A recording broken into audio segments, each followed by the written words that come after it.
So the Checkmate 142 study was presented at ASCO 2016, in which we looked at MSI-high colorectal cancer, which represents a subset of 4% of metastatic colorectal cancer, so a small section of metastatic disease. But within that section, we actually looked at Nivolumab, which is a PD-1 targeting antibody, also Nivolumab in combination with Ipilimumab, a CTLA-4 targeting antibody. And what we saw was that combination and single-agent therapy, Nivolumab, demonstrated fairly robust activity in MSI-high colorectal cancer.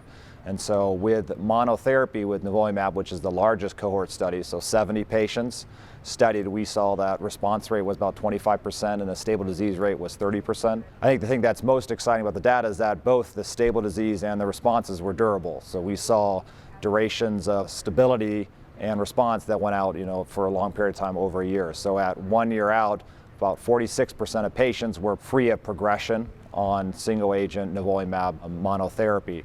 The combination arm has much shorter follow-up, so we don't really have the same kind of follow-up to compare how they do that far out, actually. What we do know is that at initial kind of look, combination therapy had a response rate around 30% and stable disease rate around 50%. So both these options now, monotherapy and combination, are extremely interesting options going forward in MSI-high colorectal cancer patients. And I think pretty much with prior data, set the stage for this subset being a proven immune responsive subset and a subset in which we need to really consider testing for MSI-high and metastatic colon cancer patients and really considering clinical trial options with immune therapy.